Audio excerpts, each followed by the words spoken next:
Hola, soy Marcela Ortiz Mena, estudiante de la Ibero de la Licenciatura en Comunicación.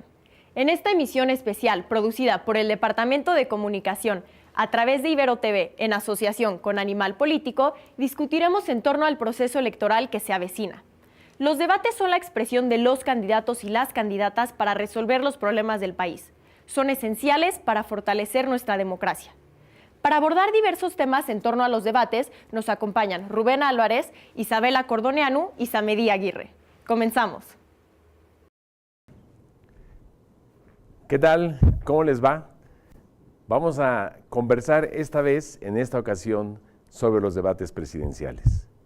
Agradezco muchísimo a la Universidad Iberoamericana, a los colegas de Animal Político y a todos los que han hecho posible que se haga esta transmisión para conversar por unos minutos, que ojalá no se nos hagan tan largos, sobre los debates que tendrán lugar en los próximos días, las próximas semanas en México, en medio o en el marco o en el contexto de la campaña presidencial, la campaña electoral que ya tiene algunas semanas iniciada, el 1 de marzo pasado, y que tendrán una estación importante en los debates presidenciales. El primer debate presidencial tendrá lugar el 7 de abril, este próximo domingo 7 de abril, a partir de las 8 de la noche. Se podrá ver prácticamente en todas las cadenas de televisión nacionales, las que tengan una cobertura superior al 70%, por lo tanto, tanto Televisa como Televisión Azteca, como Grupo Imagen y todas las cadenas o grupos televisivos y radiofónicos del país y plataformas digitales podrán transmitir y ustedes podrán ver este debate a partir de en la plataforma que más les guste o en la que ustedes acostumbren a ver la televisión o escuchar la radio. Este debate presidencial se va a desarrollar en la Ciudad de México. Por primera vez va a tener lugar en las oficinas centrales del Instituto Nacional Electoral en la Ciudad de México, en Periférico y Avenida Viaducto Tlalpan, que es donde están las instalaciones centrales, en un lugar emblemático, por cierto, que es el Consejo General, la sala del Consejo General del Instituto Nacional Electoral. Vamos a comenzar esta conversación sobre los debates con Isabela y con Samedí, que ya han sido presentadas. ¿Qué tal? ¿Cómo les va? Hola, Rubén. Qué gusto estar aquí con ustedes y conversar precisamente sobre esta, digamos, modalidad que tiene que ver con la democracia, que tiene que ver con el desarrollo de la libertad de expresión que nos hemos dado en México, por fortuna, desde hace muchos años, porque finalmente los debates electorales son también dos formas de ejercicio. La primera, libertad de expresión, desde luego para las candidaturas. En este caso, como sabemos, participarán, ya avisaron que van a participar tanto Claudia Sheinbaum, que es la candidata de la coalición que encabeza Morena, como Xóchitl Gálvez, que es la candidata que representa a la coalición opositora, encabezada o liderada por el Partido de Acción Nacional, que es el partido que más votos tiene, y desde luego la presencia también en este debate presidencial de Jorge Álvarez Maínez, que es el candidato de Movimiento Ciudadano, la única candidatura que va en solitario en cuanto a partidos políticos, y que en conjunto harán este debate el próximo domingo. Ya están establecidas las reglas, ya están establecidas los formatos, ya está establecido desde hace varias semanas cómo va a ser, digamos, el ejercicio de las preguntas, cómo se van o ya fueron inclusive seleccionadas por este laboratorio del ITESO, Signalab, que fue digamos el centro donde se hizo todo el análisis de las preguntas que fueron enviadas a través de redes sociales. Esta selección de un número importante de las preguntas fueron ya entregadas a la moderadora, al moderador, a Denis Merker, a Manuel López San Martín, que son los quienes van a encabezar la conducción de este debate, la moderación de este debate el próximo domingo 7 de abril a las 8 de la noche. Ellos dos habrán de enfrentar o ser los anfitriones del debate el próximo domingo. ¿Por qué es relevante realmente esta emisión de un nuevo debate presidencial? Y lo digo muy rápido para iniciar, si les parece, una conversación que sea un poco más, digamos, haga más amena esta presentación. Como sabemos, el primer debate presidencial tuvo lugar en 1994. Ese fue el primer debate presidencial en donde participaron Cuauhtémoc Cárdenas, Ernesto Zedillo Ponce de León y Diego Fernández de Ceballos. Eran los tres candidatos, PRI, PAN, PRD en ese momento, y en un momento en el que en México pues no había debates. Ya había 30 años de historia de debates televisados, principalmente en Estados Unidos, que fue donde arrancaron los debates electorales televisados en 1963, y en México en 1994, con 30 años de retraso, empezamos a hacer el primer debate presidencial. Ya pasaron 30 años de ese primer debate en México, por lo tanto ya hay 60 años de historia de debates presidenciales televisados, y nosotros tenemos justamente la mitad de años haciendo estos debates. El primero de ellos fue en el 94 con esos tres candidatos, que lleno de anécdotas también. Por cierto, no eran las únicas candidaturas, había 9 candidaturas presidenciales, pero solamente hubo en este debate la presencia de los tres candidatos punteros, que son los que ya mencioné. En el 2000, por cierto, ese debate no lo hizo la autoridad electoral, que tenía apenas 4 años de haber surgido, el Instituto Federal Electoral, que nació en 1990. Tenía, por lo tanto, muy poca injerencia la autoridad electoral en la preparación, organización, producción, invitación al debate. Lo hizo la Cámara Nacional de la Industria de la Radio y la Televisión, fue quienes organizaron este primer debate presidencial. La cosa más o menos siguió igual en el año 2000, que tuvieron lugar los debates en ese año, ya con Vicente Fox, que finalmente fue quien ganó la elección presidencial, Cuauhtémoc Cárdenas y Francisco Labastida Ochoa. Ese fue el segundo momento importante de los debates electorales. El tercer momento, naturalmente, fue en el 2006, con una peculiaridad. Al primer debate no acudió Andrés Manuel López Obrador, que era ya el candidato del PRD. Solamente acudieron, ya convocados por la autoridad electoral y el resto de las candidaturas, los candidatos de las otras formaciones políticas. Estuvo desde luego Felipe Calderón, estuvo por el PRI Roberto Madrazo, no estuvo Andrés Manuel López Obrador, y bueno, ahí hubo un momento interesante porque el lugar de Andrés Manuel estaba vacío, es decir, se veía el lugar ostensiblemente vacío. La siguiente estación del 2012, con los debates, en 2 debates, uno en la Ciudad de México y otro en la Ciudad de Guadalajara, y luego llegamos a los debates del 2018, de los cuales ya hablaremos un momentito más adelante. ¿Por qué es relevante un debate electoral? ¿Por qué crees, Isabela, que es relevante para nuestra democracia este debate? Y si quieres arrancamos la conversación contigo y luego platicamos también contigo, claro, y aquí armamos una conversación. Bueno, muchas gracias por la invitación y creo que es un momento muy importante, ¿no? Arrancar este monitoreo de los debates, nos va a platicar luego Samedi. Yo me quiero remontar un poco a los pasados de los debates. Tú mencionaste aquí los debates televisivos, que sí son importantes justo por la implicación de los medios masivos que le están dando más difusión. Pero los debates tienen una historia que remonta a la tradición de oratoria y de retórica desde la Grecia antigua, y el primer debate moderno se dio en 1858 entre Lincoln y Douglas, que estaban compitiendo por ser senadores por Illinois. Por ese entonces iban de ciudad en ciudad debatiendo sobre todo el tema de la esclavitud. ¿Y a qué voy con esto? Los debates tienen principalmente 2 grandes funciones.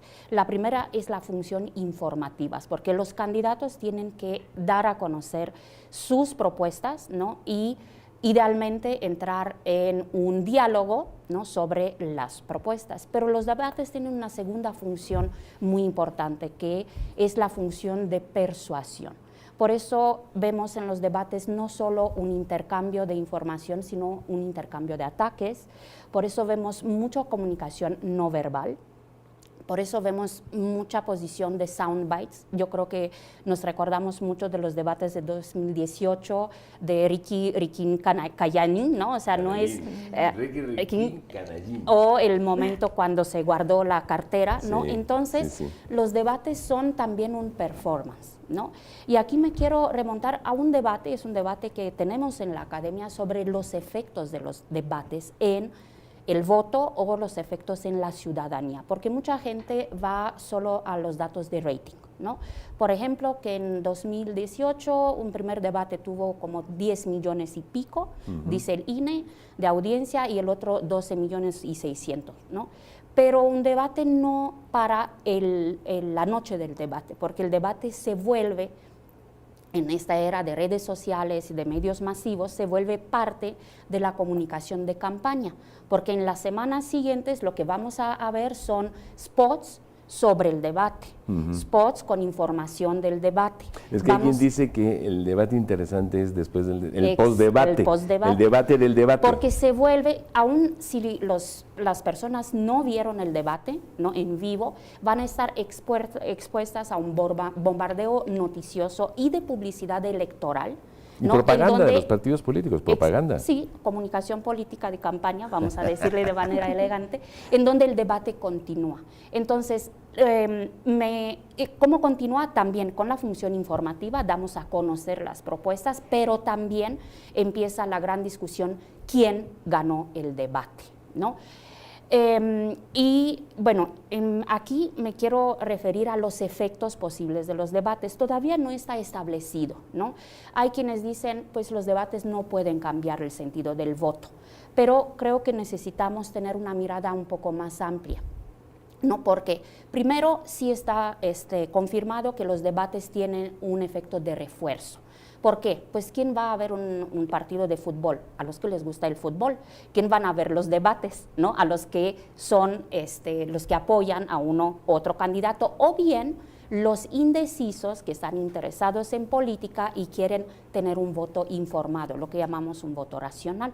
Entonces, aquí va un primer efecto, podemos reforzar el voto, ¿no? Los partidarios de cada candidato van a decir, el mío o la mía, en este caso, ganó y por lo tanto refuerzo mi voto, o bien los indecisos que dicen, me voy a informar, lo que llamamos el voto racional, para ver por quién voy a votar. Pero los efectos... Pero este último, perdón Isabela, este último ya está, digamos, sociológicamente. Sí, está comprobado. ¿Cuántas personas realmente son los indecisos que al momento de ver el debate de pronto dicen, pues yo pensaba votar por la candidata A, pero ahora voy a votar por el candidato C? A ver, no confundamos los switchers con los indecisos. Okay. Los indecisos son los que no saben realmente por quién van a votar. Y si vemos las encuestas, ahora los que no saben es como una cuarta parte, o más o menos, entonces tenemos entre 25 y 30% de personas que dicen, no sé todavía por quién voy a votar. Entonces, sí está demostrado claro, en estudios, cuando se han hecho más en Estados Unidos, pero empezamos a tener estudios en México, sobre todo sobre la elección de 2012, en donde se vio que hay personas que no sabían por quién votar. Normalmente son personas que tienen cierto nivel de información política, cierto interés en política y quieren ver los debates para informarse, ¿no?, para decidir su voto de una manera racional. Otra historia son los switchers. Los switchers son los que dicen... Pensaba votar por A y ahora voto por B. Pero estos son los switchers que les llamamos también los votantes blandos, ¿no? Los que cuando tú les preguntas en una encuesta qué tan seguro es tu voto, van a decir, pues no tan seguro, ¿no? Entonces son sensibles, que pueden votar. ¿Y a qué son sensibles? Sobre todo a la parte de persuasión.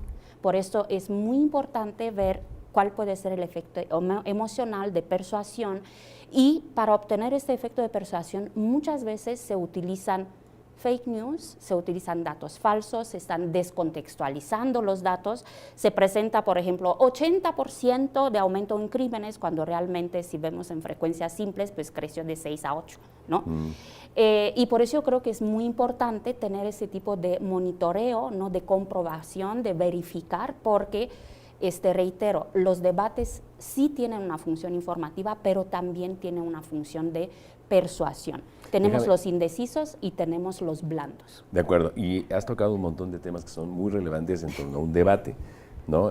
Terminando esta última parte con el tema de la desinformación, la información errónea, ¿no? Las noticias que no lo son y que se quieren aparecer como noticias, y muchas de ellas derivadas, ya lo veremos los próximos días después del 7 de abril, vinculadas con el debate. Pero demos un pasito atrás. ¿Por qué es importante que los partidos políticos, si tú nos ayudas a dar también esta parte del contexto, antes de un debate ocurren cosas? Lo digo muy rápidamente. En este debate presidencial hubo un problema, por ejemplo, con cómo se iban a seleccionar las preguntas para este debate, porque Morena no estaba de acuerdo en que fuera Signalab, porque su presidenta, Rosana Reguillo, o la directora de Signalab, pues ha expresado en su absoluta libertad de expresión posturas no acordes con la 4T y con el partido que gobierna México ahora, que es Morena. Bueno, la presión llegó a tal punto que finalmente ella tuvo que hacerse a un lado. Signalab sigue siendo la entidad que selecciona las preguntas. Las presiones de los partidos, las candidaturas, la comunidad, ¿es un paseo en el campo para los candidatos? ¿Debe ser un paseo en el campo, un debate para los partidos políticos y sus candidaturas? Pues más que un paseo en el campo, creo que justo deberíamos de considerarlo como un lugar donde vamos a debatir, ¿no? Donde realmente vamos a dar un contrapeso de la propuesta que yo tengo, un contrapeso de lo que tú dices, con datos, con hechos, cosa que desafortunadamente no está sucediendo, ¿no? ¿Saben debatir no los políticos mexicanos? Yo creo que saben atacar, y es una de las cosas que hemos visto en los últimos periodos electorales, no solamente 2018, ¿no? Tenemos todo mundo en la cabeza, no sé, este hecho que sucedió en otros debates, incluso, por ejemplo, en Ciudad de México, cuando se preguntaba, ¿sabe usted del Internet de las cosas? Todo el mundo tenemos en la cabeza ese hecho, y es una de las cosas que nos traen justo a cómo se llevan los debates en México, ¿no? Cómo de repente algo que debería de ser un encuentro para confrontar ideas y ver propuestas reales se convierte en un espacio donde nos atacamos y vemos quién sale perdiendo o quién tiene las peores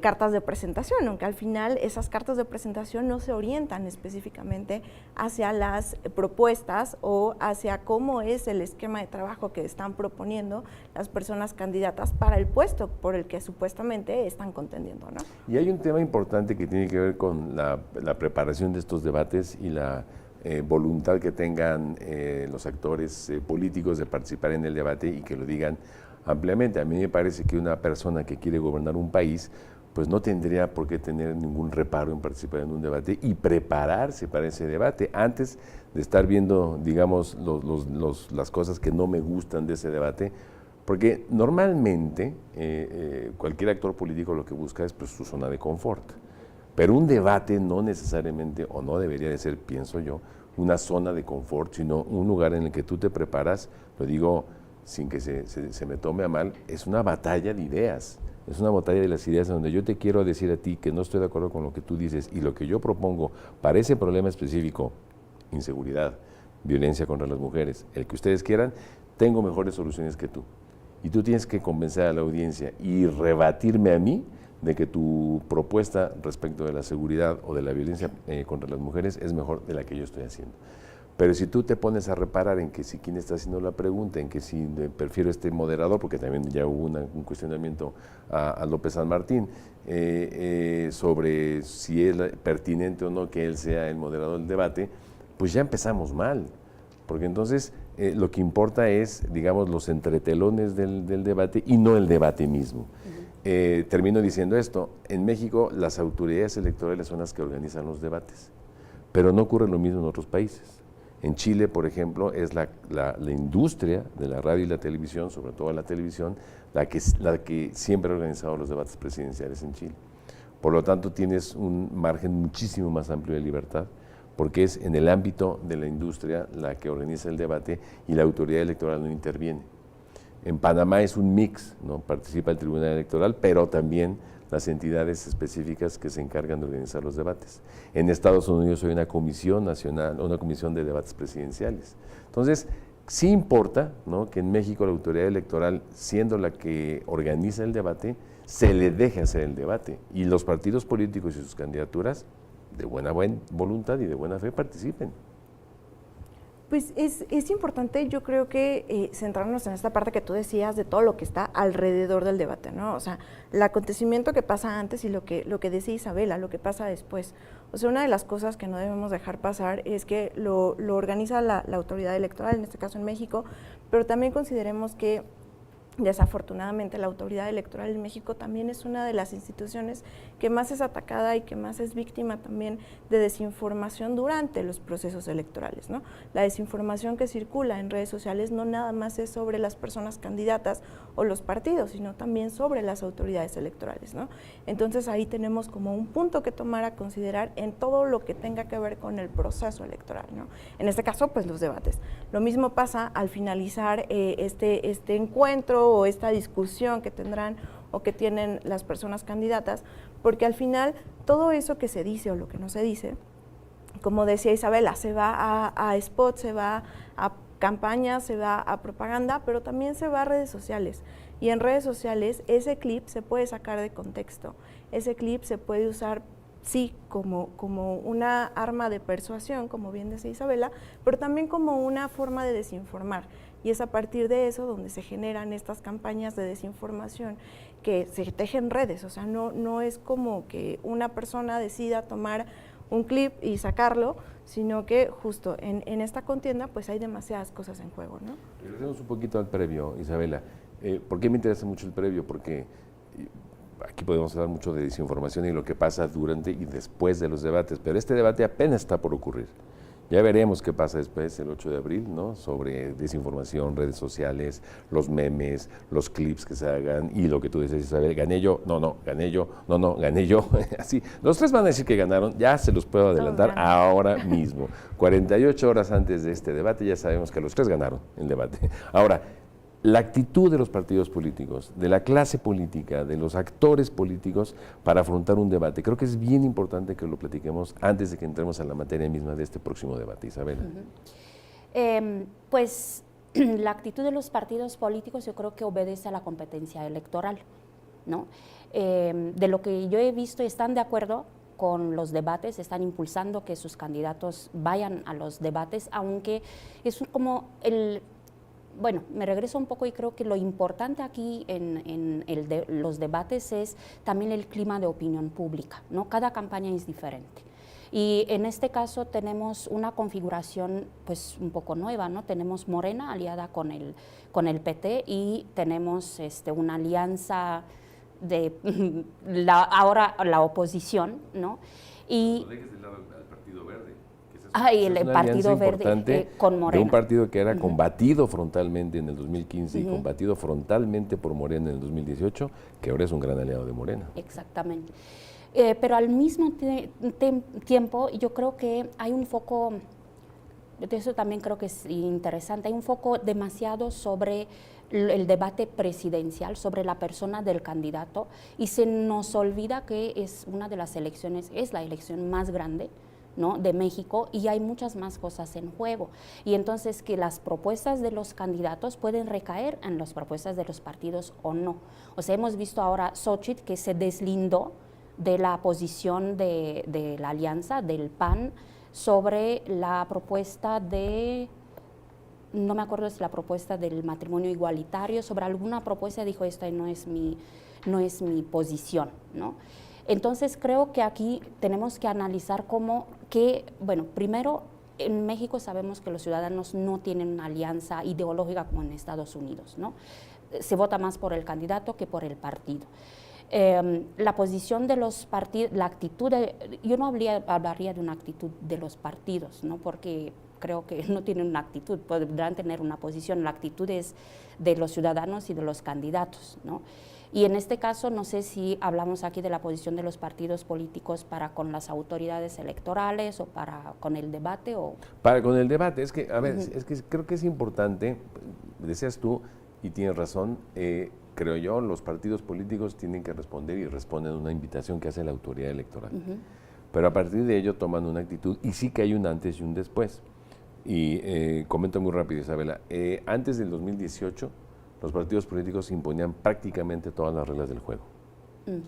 Eso ocurrió en el 2012, eso ocurrió en el 2006, eso ocurrió en el 2000 y eso ocurrió en el 94. El formato de esos debates fue bastante acartonado, en donde los candidatos prácticamente entre ellos no se arañaban, ¿no? En el 2012, por ejemplo, Andrés Manuel López Obrador nunca mencionó por su nombre a Enrique Peña Nieto y Enrique Peña Nieto nunca mencionó por su nombre y sus propuestas a Andrés Manuel López Obrador. Hazte de cuenta que cada uno estaba en un foro separado a 1000 kilómetros de distancia. Daba igual, ¿no? Daba igual que hubieran hecho cada quien su propia presentación en su propio foro, porque de todos modos entre ellos no hubo debate, no hubo confrontación, no se presenta, casi ni se saludaron.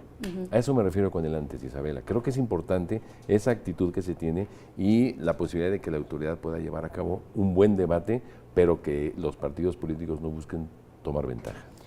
Ok, perfecto. Sí, en este caso yo creo que es importante lo de las preguntas, porque es la primera vez que se abre el debate a las preguntas ciudadanas. No es la primera vez, es la segunda vez, en el 18 también ocurrió. Ok, perfecto, pero es muy importante porque es justo eso, o sea, se aleja un poco de los partidos políticos y se abre a la ciudadanía, porque también eso es uno de los efectos de los debates, ¿no? Porque los debates pueden posicionar o reposicionar temas de interés para la ciudadanía, y entonces yo creo que es muy importante este diálogo, porque no es solo el partido, la alianza que viene a decir, mi tema es la economía, sino que los ciudadanos pueden tener su propia voz, porque estas 7 o 8 preguntas, ¿no? son los temas que propuso INE, ¿no? Educación, salud, combate a la corrupción y transparencia, pero las preguntas, las inquietudes son de los ciudadanos, ¿no? Exacto. Creo que sería bueno que hagamos un pequeño recuento. Ahorita estamos hablando como del antes, ¿no? Y creo que es importante porque el contexto importa. Ya hablamos de las preguntas, cómo se hicieron las preguntas, el tema de Signalab, la cosa buena que sean preguntas, digamos, emanadas de las redes sociales en este caso. Ahora hablaremos, después de un brevísimo corte, hablaremos del contenido mismo del debate, la importancia de que se respeten las reglas del propio debate y un factor muy importante desde mi punto de vista que es la diferencia entre la moderación pasiva y la moderación activa en un debate presidencial o en un debate electoral. Entonces, no va a haber corte, seguimos. La posibilidad de que un debate tenga moderación activa y moderación pasiva puede cambiar el sentido de cualquier debate. ¿Por qué? Lo digo muy rápido. La moderación pasiva es aquella que solamente toma el tiempo, para decirlo rápidamente, ¿no? Un cronómetro parlante.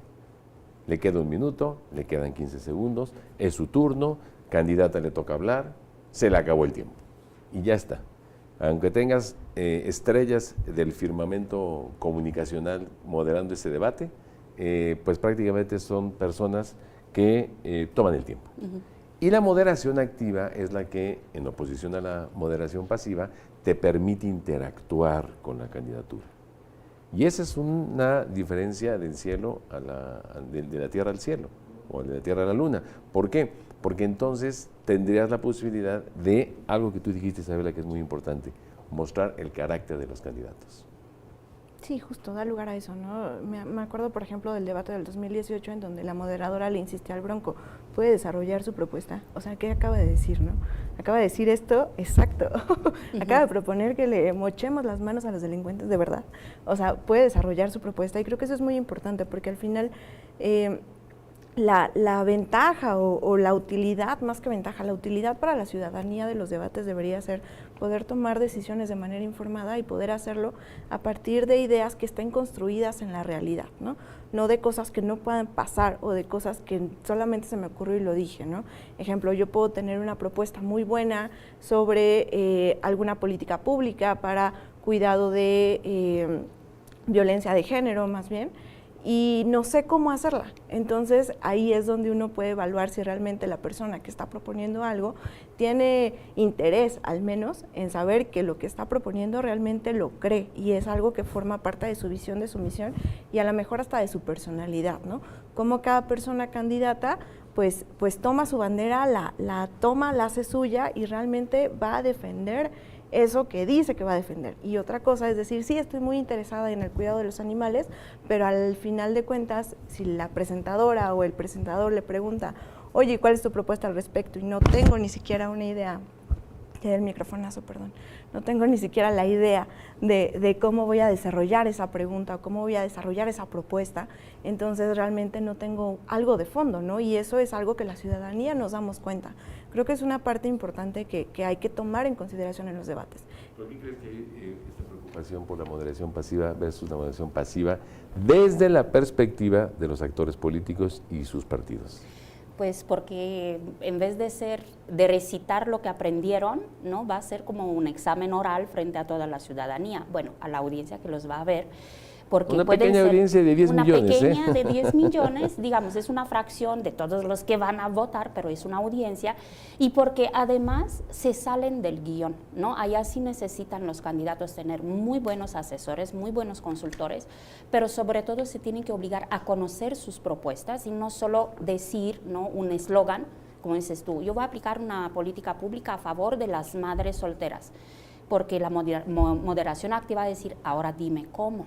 O también lo puede cuestionar, por eso tenemos periodistas, ¿no?, con trayectoria que conocen también su trabajo, y esto hace que el candidato se tenga que preparar, o más bien que aterrice un programa electoral, que es algo que no se da tanto en México, no son solo como propuestas, pero no hay una plataforma, lo que en otros sistemas conocemos como una plataforma electoral, que los ciudadanos pueden conocer y pueden entender cómo van a hacer. Por eso aquí hay sobre todo propuestas, ¿no? Y te lo firmo, pero no se explica cómo lo vas a hacer. Sí puedo apoyar a las madres solteras, pero lo voy a hacer con el dinero del narco. Pues, ¿qué pasó, no? ¿Qué fue lo que pasó? Ya empezaron los debates en México, no solamente ahora con el debate presidencial del próximo domingo 7 de abril, a las 8 de la noche, ya hubo debates, ya hubo un primer debate en Jalisco, por ejemplo, a la gubernatura hace 3 semanas o 2 semanas, y lo mismo para la Ciudad de México. Hubo ya un primer debate en donde todas las candidaturas pudieron participar y expresar sus puntos de vista. Pero vuelvo al tema del formato, que creo que es muy importante para que el país en su desarrollo democrático también tenga una evolución en los debates para mejor. Es decir, sería lamentable, y yo creo que no va a ocurrir, ¿no?, que los debates presidenciales, por ejemplo, y en general los debates, tuvieran una involución y volviéramos a esos debates acartonados en donde lo que importa es tomar el tiempo, ya terminó el debate, ya me voy a mi casa y además gané el debate. Hombre, si no hay confrontación de ideas, si no hay esta batalla intelectual, digamos, entre quienes quieren gobernarnos, pues es muy fácil decir que ganaste el debate. Si nadie te preguntó, nadie te puso una piedra en el camino, nadie te cuestionó lo que tú estás diciendo. Y hay temas que inclusive entre ellos es mejor que no se toquen, ¿no?, y que la moderación no se los pregunte, porque todos tienen, pues hay un pelín de cosas de las que no quieren hablar, ¿no? Entonces, si tú no me preguntas, si tú no me preguntas esto, perfecto, ya pasaron las 2 horas, vámonos a la casa. Por eso el valor de la moderación activa. Porque, como tú decías, la moderación activa efectivamente te permite decir, no, permítame, candidata, no ha contestado. Permítame, candidato, usted tiene que contestar esto, y además le voy a hacer otra pregunta que tiene que ver con lo que usted hizo o dejó de hacer mientras fue diputado, mientras fue senador, lo que sea, ¿no? Entonces, creo que importa el formato e importa, pienso yo y termino, la posibilidad de que la autoridad electoral adopte las reglas del debate antes inclusive de que haya candidaturas. ¿Qué piensas?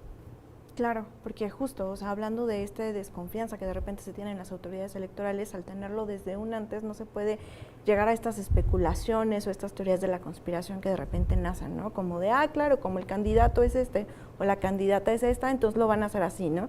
Es que como saben que no le gusta este lugar para que sea ahí el formato, van a inventar algo para que la candidata no llegue, ¿no? Todas estas teorías de la conspiración que llegan, justo nacen a partir de la falta de información, ¿no?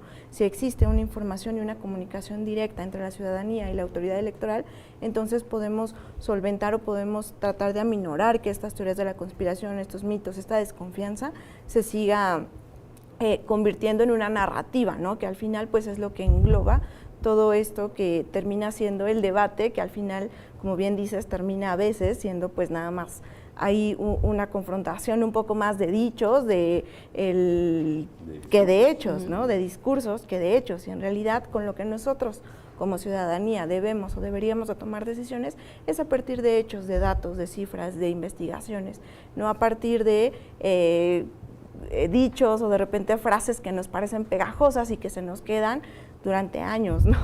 Y que al final pues es una parte importante poder tener a la mano esos dichos, esos hechos y separarlos de los dichos para poder a partir de ahí poder tomar una decisión informada y poder verificar esos hechos, ¿no? No quedarnos con, ok, lo dijo el candidato, entonces 80%, sino contraponerlo, contrapesarlo y ponerlo en nuestro contexto social y cultural. No es lo mismo lo que representa una frase dicha hoy que representaba esa misma frase dicha hace 5 años, ¿no?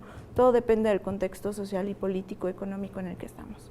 Y lo que importa aquí en el tema de la moderación, y vamos a hablar concretamente, este debate de carne y hueso va a tener 3 candidatos, 2 candidatos y un candidato, y 2 moderadores, una moderadora y un moderador. Yo esperaría que Denise Merker hiciera preguntas tan inteligentes y tan echadas para adelante como lo hizo en el 2018, también en el primer debate presidencial del 2018 en el Palacio de Minería, que compartió mesa con Azucena Uresti y con Sergio Sarmiento. Y en ese debate los 3 moderadores tuvieron la posibilidad, y lo hicieron, de preguntar, repreguntar y pedir a los candidatos que respondieran lo que se les estaba preguntando. Por eso es importante la moderación activa. Yo veo que los moderadores activos son también como una voz de la ciudadanía, ¿no? Totalmente Porque de acuerdo. hoy en día hacer mítines se hacen con los simpatizantes, pero hay poca oportunidad de que los ciudadanos vayan a cuestionar para bien o para mal, ¿no? O sea, podemos cuestionar para entender bien, quiero que me convenzas, que me explicas la política pública que propones. Y entonces la moderación activa es esta representación de la voz ciudadana. No te quedes en el eslogan, no te quedes en una propuesta que solo suena bien, sino tú tienes que como rendir cuentas, ¿no? Antes de empezar tu función, tienes que decir cómo lo vas a hacer, tienes que explicarle a los ciudadanos. Pero yo soy totalmente de acuerdo con la moderación activa, preguntas inteligentes, pero los periodistas son la voz de los ciudadanos. Y entonces no tenemos solo un ping-pong, ¿no? de propuestas o de ataques, sino que rendimos cuenta a los ciudadanos que no pueden preguntar, digamos, directamente, lo hicieron a través de las 25,000 preguntas, pero no pueden estar en este momento en los debates. Entonces yo veo como un regreso, pero un buen regreso a lo que eran antes, o sea, en el siglo XIX, todos estos tours que hacían los candidatos, ¿no? Y podrían hablar directamente con la ciudadanía. Entonces ayuda Está mucho. padre, ¿no? Sí, exacto. En cada población. En cada población, ahora son a través de los debates, porque estamos con los medios masivos y con las redes sociales, pero creo que esa es la función de los periodistas, de los moderadores activos. Son la voz de la ciudadanía, ¿no? Que obligan a los candidatos a explayarse, a veces caen máscaras, a veces se ve que no conocen sus propias propuestas. Y otra cosa que a mí me gustaría ver, todavía no se ve, que esta moderación activa sea también como un árbitro, ¿no? Que paren los ataques a personas. ¿No? Sí, si pensamos en los deportes, ¿no? Cuando ya te toca o te empuja, dices, no, ya, hasta aquí. Y deberían hacer esto, ¿no? Porque si los debates luego se vuelven Arena México, ¿no? Entre técnicos y rudos, y empiezan a atacarse, y esto pues ya no es un intercambio de ideas. Esta vez habrá, lo comentamos brevemente hace unos minutos, habrá 3 formatos. Este es un formato bastante clásico, el del próximo domingo, en donde estarán las 3 candidaturas frente a las 2 a la moderación, a Denise y a Manuel, y estarán pues básicamente cumpliendo con una escaleta, cumpliendo con un minuto a minuto, que incluirá la lectura de estas preguntas e insisto, ojalá las repreguntas y las preguntas de seguimiento de ambos profesionales. El segundo debate va a tener público participativo. Ese debate se va a hacer en los estudios Churubusco y ahí sí habrá un grupo de ciudadanos en donde ellos de viva voz y previamente seleccionados podrán preguntar en entera libertad a las candidaturas, un poco siguiendo el modelo del debate de Tijuana hace 6 años, en donde hubo público presente y algunos de los integrantes de este grupo de ciudadanos de Tijuana pudo elaborar preguntas directamente en ese debate. Y el tercer debate va a ser con un modelo interesante en donde se va a buscar que las candidatas y el candidato hagan esto que en Estados Unidos se conoce como el round robin, en la jerga del debate, es decir, todos contra todos. Un poco todos contra todos, yo te pregunto, tú me preguntas, tú me respondes, no me has respondido, y empieza, digamos, esa especie de batalla, que espero que no sea una batalla campal, sino una buena batalla de ideas. Ese es, digamos, el formato de este último debate aquí en el Centro Cultural Tlatelolco.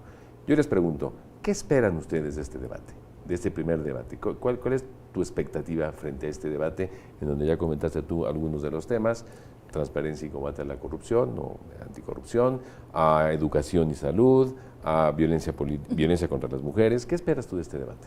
Yo espero que sea justo un ejercicio en donde la ciudadanía nos podamos acercar a las ideas de los candidatos, ¿no? Que efectivamente nos puedan contar qué quieren hacer, cómo lo quieren hacer y por qué lo quieren hacer, y dejen de lado justo estos contraataques o estas polarizaciones, que es lo que ha estado sucediendo pues en las pre-campañas, durante las campañas, y que este fuera justo, o sea, como ese momento en el que nos pueden contar exactamente qué quieren, cómo lo quieren, para que la ciudadanía pueda tomar una decisión, ¿no?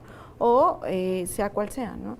Al final creo que lo que yo esperaría, o lo que más bien a mí me gustaría, es que en efecto se discutiera con ideas, ¿no? Con datos, con hechos, que se dejara de lado los dichos y que nos enfrentáramos justo a unas plataformas realmente de propuestas políticas, con políticas públicas sobre temas que nos importan a la ciudadanía, y no solo se conviertan en propuestas que solo benefician a ciertas poblaciones, o que solamente se busca como llamar al voto, ¿no? Como estas ideas que muchas veces señalan de que, es que yo quiero simpatizar con este grupo, entonces voy acá.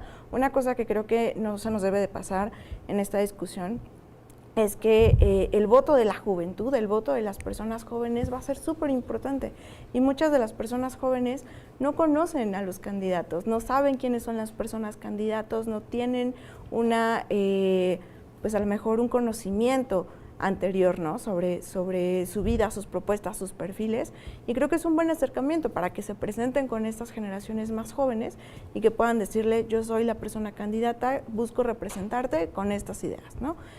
Tal vez en los siguientes debates con otros formatos pues ya pueda darse más un intercambio de idea, pero creo que sí podría ser un buen ejercicio, al menos de presentación de plataformas. Déjame ponerle unas gotas de salsa a la pregunta.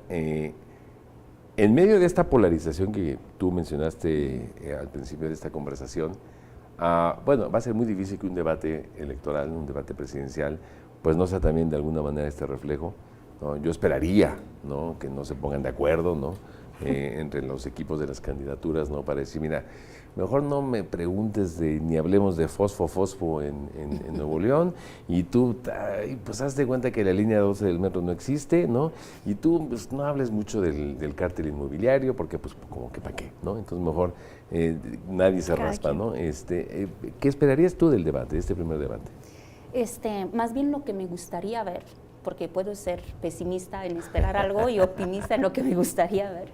A mí me gustaría ver a los candidatos más allá de los spots. Ya hay una abundancia de spots, ¿no? Y a mí me gustaría verlos no como alguien les dijo que tienen que hablar, ¿no? Y sé a qué me refiero, sino verlos más naturales, verlos argumentando, no solo leer una escaleta, verlos en su dimensión humana también, o sea, ver salir su personalidad, en otras palabras, conocerlos. Y por eso me regreso, la moderación activa puede ser muy importante, porque una cosa es un spot, que lo haces con un equipo profesional, con un consultor que te dice lo que tienes que decir, y otra cosa es cuando vas en un debate y de repente sale tu persona, ¿no? Aunque sabemos que tienen un media training y van a interpretar un personaje, pero creo que aquí es el talento de los moderadores, porque si yo voto por un candidato, voto también por la persona, ¿no? Voto por quién es, si me da confianza o no me da confianza, no solo por las propuestas, porque es la confianza, propuestas pueden ser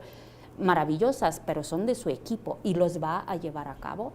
O sea, es esta persona determinada, o sea, va a cumplir, que es lo que muchos ciudadanos preguntan, y vamos a preguntar, y va a cumplir. Entonces, yo espero, sobre todo, que vean más allá de lo que leyeron en sus spots, porque lo leyeron.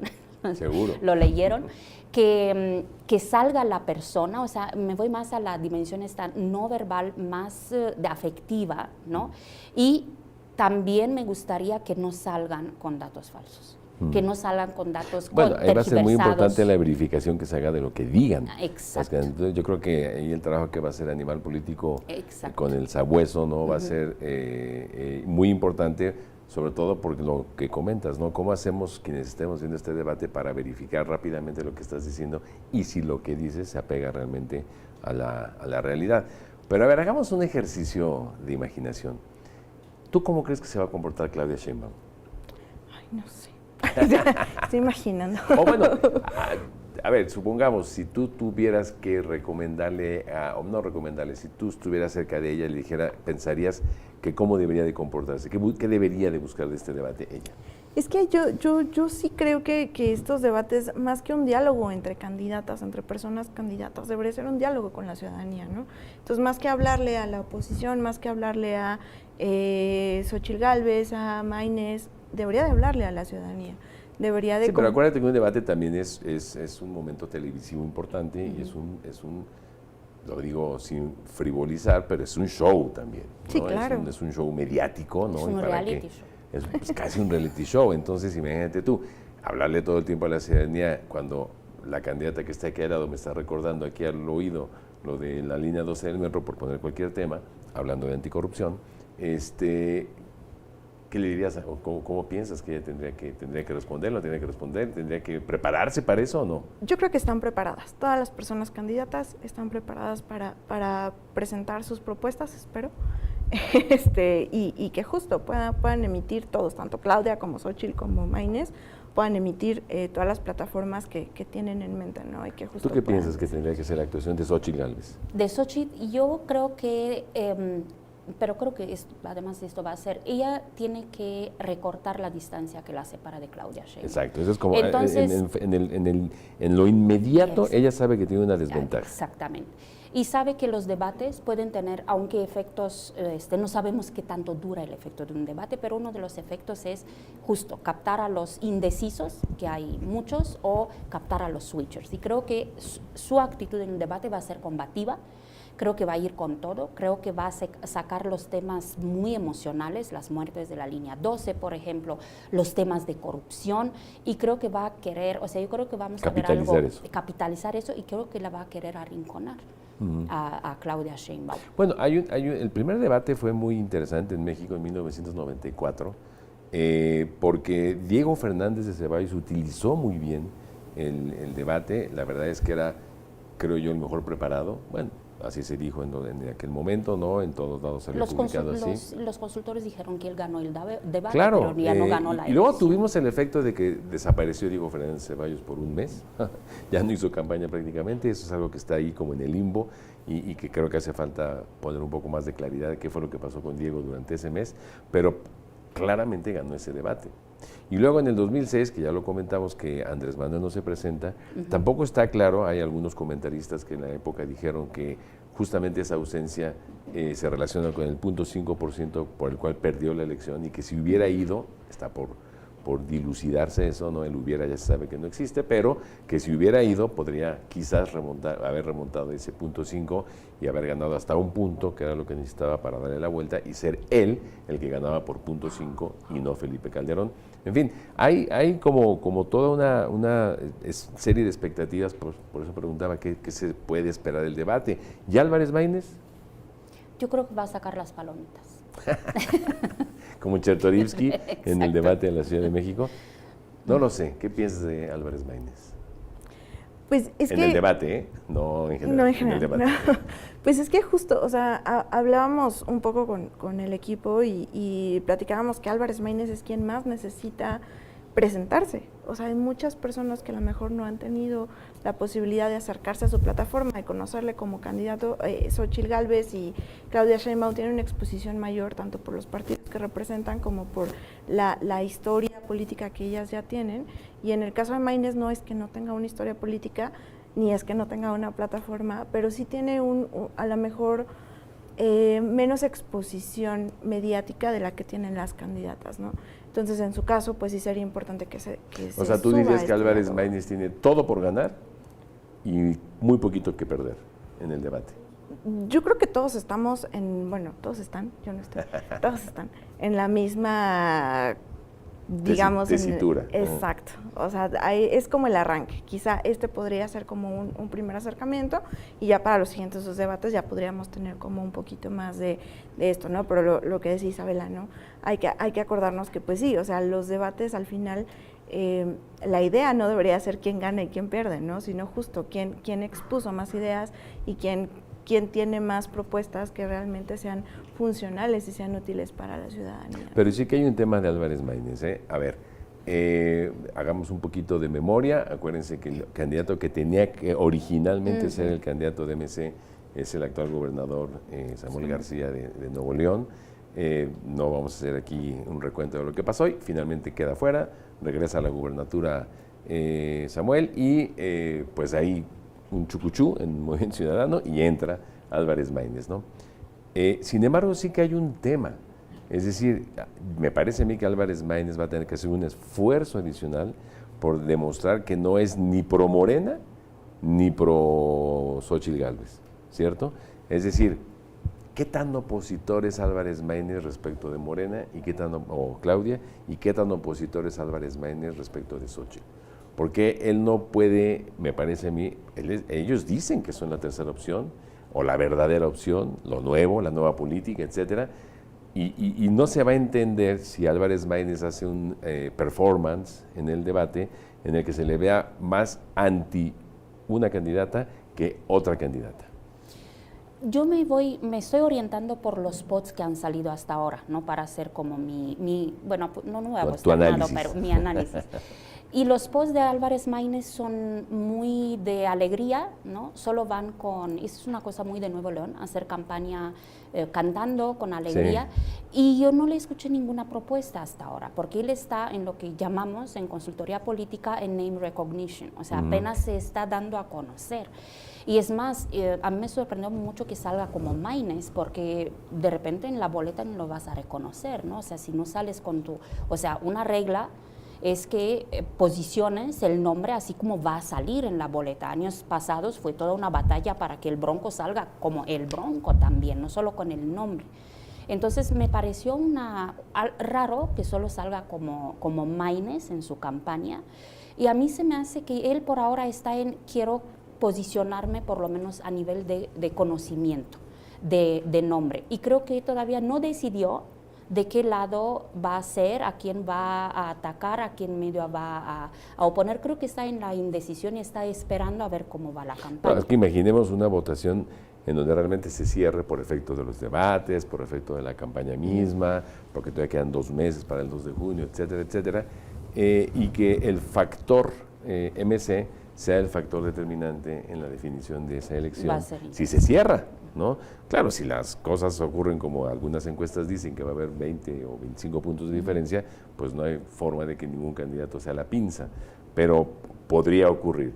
Pasemos a la segunda parte o a la tercera parte más bien de esta conversación sobre el debate mismo y el postdebate. No hemos hablado de los temas y si los temas son o no relevantes, creo que sí lo son. en este caso, ¿no? Más o menos los hemos mencionado, pero también hay que ver el tema de la verificación, ¿no? Durante los debates, ayúdanos por favor, qué se puede hacer, yo como ciudadano, qué tan expuesto, o ciudadana, qué tan expuestos vamos a estar, ¿no? A recibir información errónea por parte de las candidaturas, cómo verificar pues lo que están diciendo las candidaturas, ¿no? Y si puedo creerles o no a lo que están diciendo, y sobre todo, qué tipo de datos presentan durante el debate, ¿no? Perfecto, sí, justo creo que una cosa que va a ser muy importante es este ejercicio de verificación del discurso político y de las plataformas que traen las candidatas, las personas candidatas. Y pues el primer consejo que nosotros siempre damos acá desde el Sabueso es justo no guiarnos por los sentimientos, las emociones, ¿no? Creo que la desinformación es esa cosa que nos llega, nos dice, ay, es que eso me indigna, me enoja, me hace sentir muy triste. ¿Cómo distinguir una información errónea? ¿Cómo distinguir una información errónea? Googleando. ¿Googleando? Googleando, siempre. Usar el buscador. O sea, primera recomendación, no te quedes con el dicho, exactamente. Búscalo. O sea, nada de lo que nos digan. ¿Puedo sí. dar un primer paso que sí, no me acuerdo dónde lo escuché, si no es mío? Es si una información te hace sentir muy feliz o muy enojado, duda. O sea, primero van a ser, porque si eres muy feliz es que estás dentro de mi caja de resonancia, claro. Y entonces si yo soy conspiracionista y me dicen que Xóchitl Gálvez no se vacunó, pues les voy a creer, ¿no?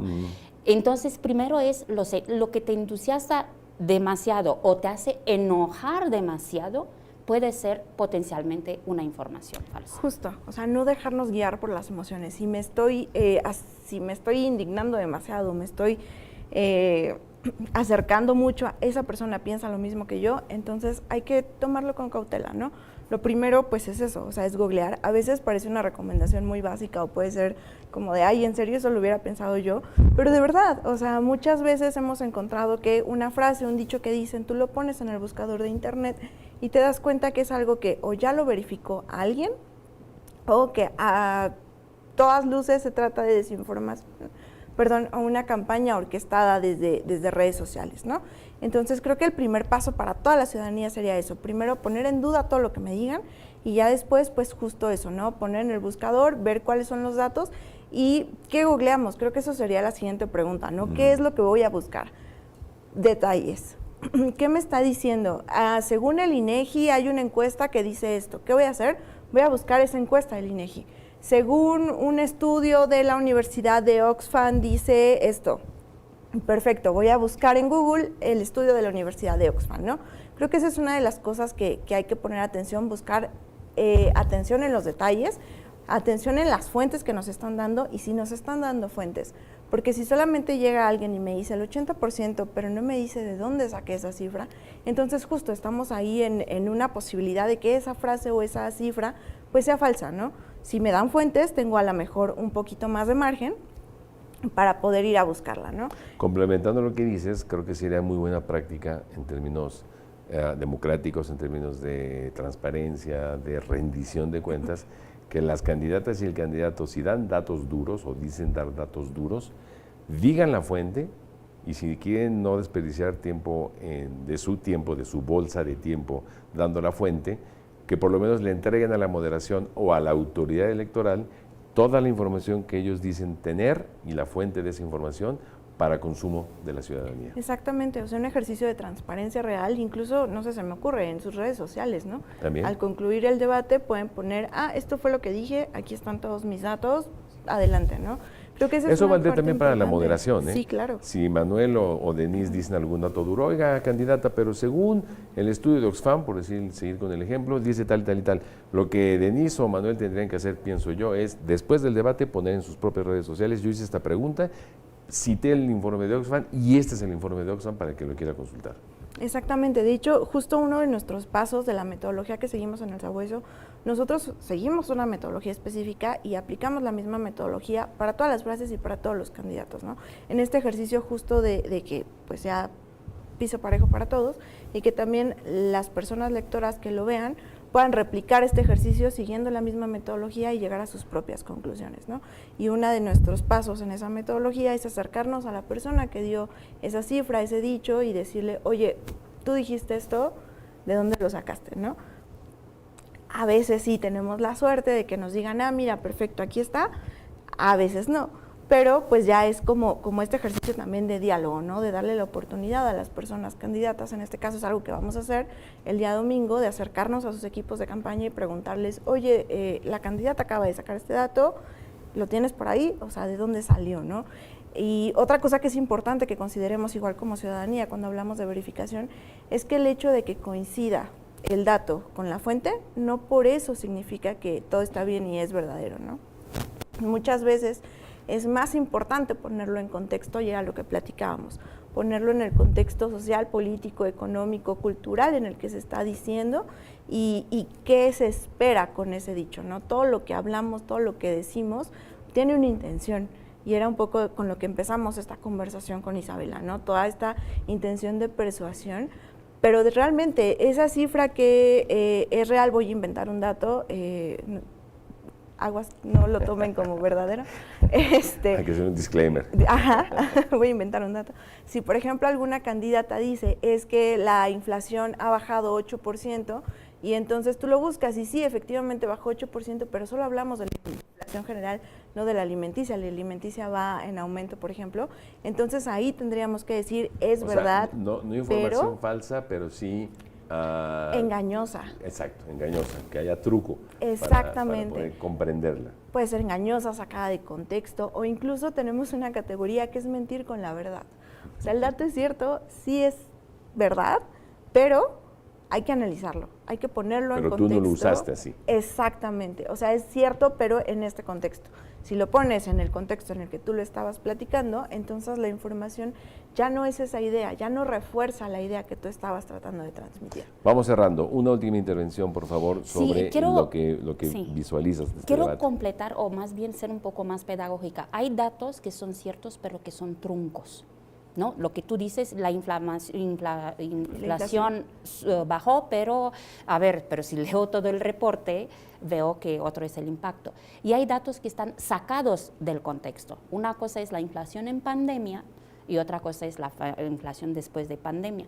Y a mí sí me gustaría, si ustedes pueden hacer como un breviario, como un manual, como una guía, porque hay muchos aspectos, porque la gente dice, no, pues sí existe la encuesta, pero lee porque dice, yo tengo 90% de conocimiento, ¿no? 90% dice que saben quién soy, candidato X. Pero si voy a la opinión, tienes 80% de opinión negativa, o sea, me cambia el juego, ¿no? Entonces, esos son los datos truncos, o mentir con la verdad, o decir media verdad, ¿no? Y creo que el ejercicio que ustedes van a hacer, que va a ser un esfuerzo muy, muy importante. Yo les deseo muchísima suerte, voy a estar muy al pendiente de las redes sociales, pero creo que tiene que tener un impacto en la educación de la ciudadanía. Creo que estamos consolidando el régimen democrático en México y necesitamos educar a los ciudadanos después de toda la infodemia que tuvimos en pandemia, ¿no? De teorías de conspiración, de fake news.